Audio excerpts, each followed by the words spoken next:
Hi, dear bankers. Welcome to EduTap. This is Chap on the Go series of Indian economy and Indian financial systems. जिसमें कि आज हम करने वाले हैं एक बहुत ही interesting topic that is called issues faced by Indian economy. तो ये आपका चैप्टर भी है मॉड्यूल ए का।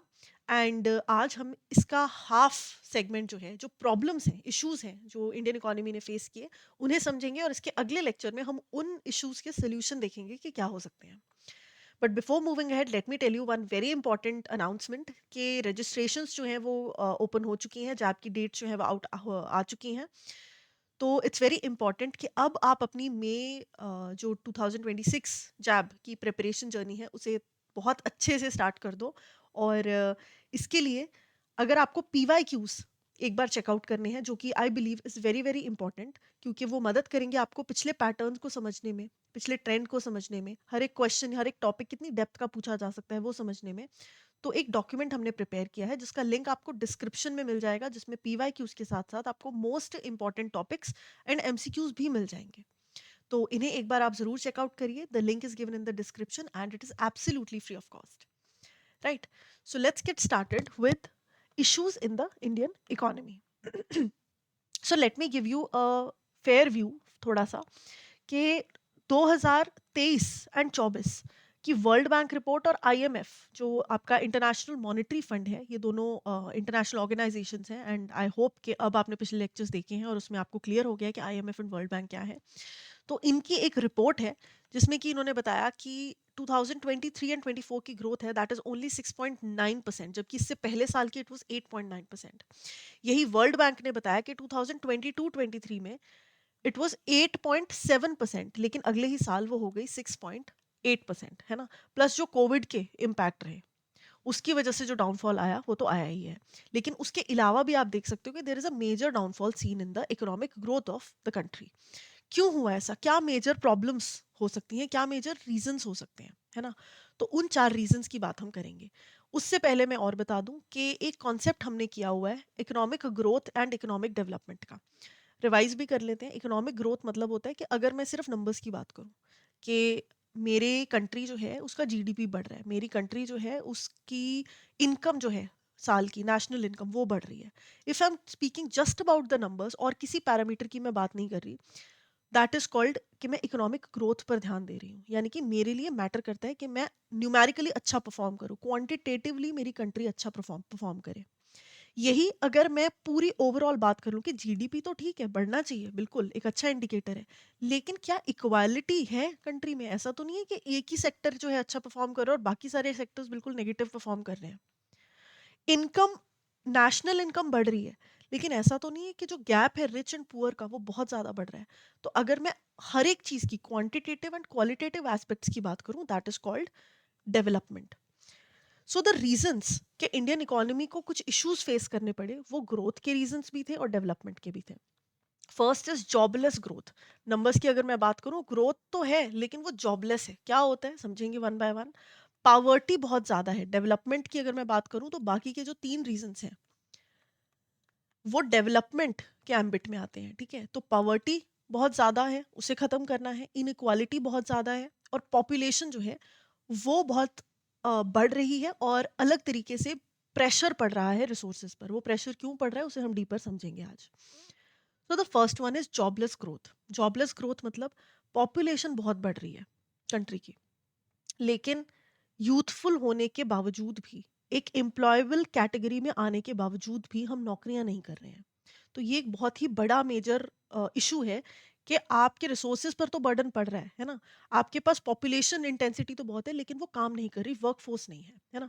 तो लेबर फोर्स पार्टिसिपेशन रेट जो है हमारा सिर्फ 2.23 है, that was told to us in 2011, which is again a very very less percentage. ये जितना ज़्यादा होता है उतना अच्छा होता है और ये बहुत कम है। साथ ही साथ ग्रोथ जो है वो बहुत ज़्यादा है लेकिन एम्प्लॉयमेंट जो है वो ज़्यादा नहीं है। और क्यों नहीं है, क्यों लोग काम नहीं कर रहे? क्योंकि टेक्नोलॉजी आ गई है तो लेबर की रिक्वायरमेंट वैसे ही कम हो गई है। फैक्ट्रीज में कैपिटल इंटेंसिव टेक्निक ज़्यादा इस्तेमाल होती हैं। क्यों? क्योंकि जो कंपनीज हैं उनको कैपिटल इंटेंसिव तरीके किसी भी चीज़ को प्रोड्यूस करने के वो ज़्यादा कॉस्ट इफेक्टिव पड़ते हैं, तो इसलिए एम्प्लॉयमेंट वहाँ से लोगों की कम होते जा रही है। लेबर लॉज में कोई नया चेंज नहीं है, रिफॉर्म्स नहीं है, तो बहुत मिनिमम वेजेस पे ये लोग काम करते हैं, और उससे बेटर वो सोचते हैं कि नहीं, अगर हम थोड़ा सा भी वेल टू डू हैं तो हम और कहीं देखें। अगर हम वाइट कॉलर जॉब्स में हैं तो हम किसी और कंट्री में जाकर अपना करियर सेट करें, but we don't want to stay here because of the poor labour laws. Structural factors हैं, अर्बन रूरल डिवाइड बहुत ज़्यादा है, जेंडर डिवाइड अभी भी बहुत ज़्यादा है, जो कि विमेन वर्कफोर्स को मेन उसमें आने से रोकता है, specially the rural women workforce, right. तो ऐसी ये सारी चीज़ें हैं जिसकी वजह से पॉपुलेशन तो बढ़ रही है लेकिन लेबर फोर्स जो है वो हमारी नहीं बढ़ रही, leading to jobless growth. Second problem, ये हो गया सेकेंड प्रॉब्लम, पावर्टी एलिवेशन। रोटी कपड़ा मकान, ठीक है, तो रोटी फूड, कपड़ा फाइनेंशियल असिस्टेंस, बेसिकली बेसिक आपकी नीड्स के लिए पैसा होना, एंड मकान है ना, बेसिक नेसेसिटी अगेन छत होना। ये जो बहुत बेसिक चीज़ें हैं, food, financial assistance and basic necessities, इन्हें भी अफोर्ड ना कर पाना, दैट इज़ कॉल्ड कि आप बिलो पावर्टी हो। और इंडिया में अगर मैं बिलो पावर्टी की बात करूँ तो रूरल में जो है पावर्टी वो बहुत ज़्यादा है, अर्बन में भी काफ़ी ज़्यादा है। बेसिक जो सबसे मिनिमम बार है वो भी हम क्रॉस नहीं कर पा रहे, पहली दिक्कत तो ये। दूसरी इनइक्वालिटी, एक तो गरीबी इतनी ज़्यादा है, पावर्टी इतनी ज़्यादा है, at the same time inequality इतनी ज़्यादा है। अगर मैं बात करूँ वर्ल्ड इनइक्वालिटी रिपोर्ट की, जो कि 2022 में ही सबमिट करी गई है, टॉप 10%, जो टॉप 10% है, दैट इज जो पॉपुलेशन के 10% लोग हैं टॉप के, वो अर्न कर रहे हैं 57% ऑफ द नेशनल इनकम। जो एलीट सबसे टॉप मोस्ट 1% है वो 22% तक अर्न कर रहे हैं, और जो पुअरेस्ट हैं 50% पॉपुलेशन, मतलब अगर 100 लोग हैं तो उसमें से एक इंसान है जिसके पास 22% वेल्थ है, 50 लोग हैं जो कि बची हुई 13% नेशनल इनकम में सर्वाइव कर रहे हैं। तो ये डिस्पैरिटी, ये ब्रिज जो है, आप देख सकते हो कि there is a huge gap in between.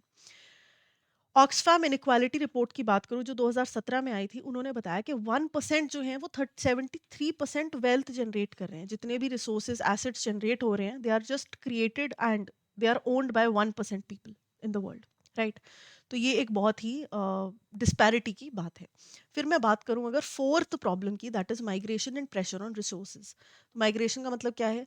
लोगों को जहां अच्छी अपॉर्चुनिटीज दिखती हैं वो वहां पर जाते हैं, that is called migration. So changing environment conditions, development and demographic situations, इन सब की वजह से माइग्रेशंस होती हैं। कौन से वाली? आउट माइग्रेशन, मतलब लोग अपना एनवायरनमेंट जहाँ पर वो बसे हुए हैं वो छोड़कर कहीं और जाते हैं, बिकॉज इन्वायरमेंट कंडीशन अब यहाँ की सही नहीं है ना, जहाँ मैं रह रही हूँ। फॉर एग्जाम्पल डेमोग्राफिक सिचुएशन, मैं लड़की हूँ, मुझे काम करना है, लेकिन प्रॉबेबली जहाँ मैं रहती हूँ वहाँ पर शायद नहीं सपोर्ट करते कि लड़कियाँ काम करें, तो हो सकता है मैं अच्छी अपॉर्चुनिटीज़ के लिए कहीं और चली जाऊँ। तो this is just an example. तो इस वजह से आउट माइग्रेशन होती है। इन माइग्रेशन मतलब मैं उठ के जहाँ जाऊंगी वहां के लिए मैं इन माइग्रेशन कर रही हूँ, है ना, that will be my pull factor. शायद वहाँ पे एजुकेशन अच्छी है, चाहे शायद वहाँ पर एम्प्लॉयमेंट अपॉर्चुनिटीज़ अच्छी हैं। अगर मैं किसी और कंट्री में चली जाती हूँ, हो सकता है वहाँ का एनवायरनमेंट मुझे ज़्यादा अच्छा लगता हो, है ना। लेकिन इस वजह से होता क्या है, जो एक अच्छी जगह है वहाँ पर ओवर क्राउडेड जो है वो हो जाती है, पॉपुलेशन जो है ज़्यादा हो जाती है, और ओवर एक्सप्लॉयटेशन ऑफ रिसोर्सेज होता है, ठीक है। तो migration is the third problem, fourth problem that we are dealing with. तो ये चार प्रॉब्लम्स हैं जो आपको दिमाग में रखनी है।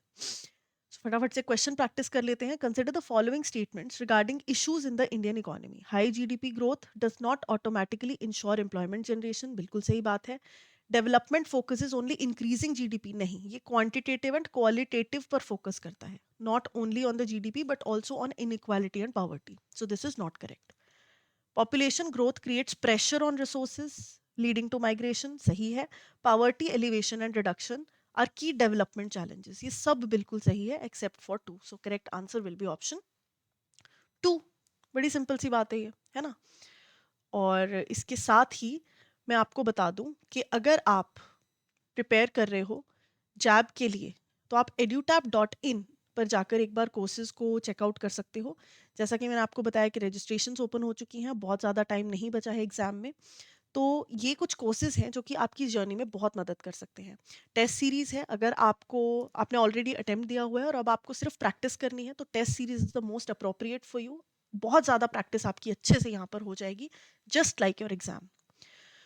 लाइव क्रैश कोर्स है, अगर आपको लाइव क्लासेस के थ्रू सब कुछ कवर करना है, इंटरेक्शन करनी है अपने टीचर्स के साथ, और आपको चाहिए कि यार मैं ज़्यादा टाइम ना दूं, मैं बस दिन के 2 घंटे दूं और तो कम टाइम में मेरा सिलेबस कवर हो जाए, तो 15 डेज पर कंपोनेंट 2 आवर क्लासेस जो है इसमें हम टारगेट करेंगे थ्रू लाइव क्लासेस। इसके अलावा अगर आपको लगता है कि नहीं मैं लाइव क्लास अटेंड नहीं कर सकता लेकिन I can watch the recorded sessions, तो मास्टर कोर्स है जिसमें कि धीरे धीरे आराम से 15-15 20-20 मिनट की रिकॉर्डिंग्स हैं, आप अपनी कन्वीनियंस पे देख सकते हो और सारा कोर्स जो है थॉरली यहाँ पर कवर कराया जाएगा। मास्टर कोर्स है इंडिविजुअल, अगर आपको किसी कंपोनेंट को टारगेट करना है तो उसके लिए भी अवेलेबल है, तो ये सारा कुछ आप यहाँ से चेकआउट कर सकते हो, राइट। और इसके अलावा ये ब्रोशर्स जो यहाँ पर दिए हैं इन्हें आई वुड रिक्वेस्ट कि आप खोल खोल कर ज़रूर देखें, बिकॉज इसमें सारी डिटेल्स आपको कोर्सेज की मिल जाएगी और बहुत इजी टू अंडरस्टैंड है। और ये मेन जो आपको इन्वॉल्व जो एलिमेंट्स हैं कोर्स के वो तो यहाँ पर दिख ही रहे हैं। सो लाइव क्लास में आपको जो है लाइव क्रैश कोर्स में क्लासेस मिल जाएंगी, नोट्स मिल जाएंगे, PYQs मिल जाएंगे, chapter wise mock test, full length mock test, ठीक है जी। और भी बहुत सारे डाउट्स के रिकॉर्डेड सेशंस मिलेंगे कि नहीं, है ना, वो सब कुछ आपके ब्रोशर से क्लियर हो जाएगा। इसके अलावा यहाँ पर डिस्काउंट कूपन कोड है, टाइम बाउंड है, अगर आप ये with in a limited time apply करते हो तो आपको ये डिस्काउंट्स भी अवेल मतलब आप कर सकते हो। So that is all for today's session, and if you have any more queries on this you can reach out to us on the given information. Thank you so much.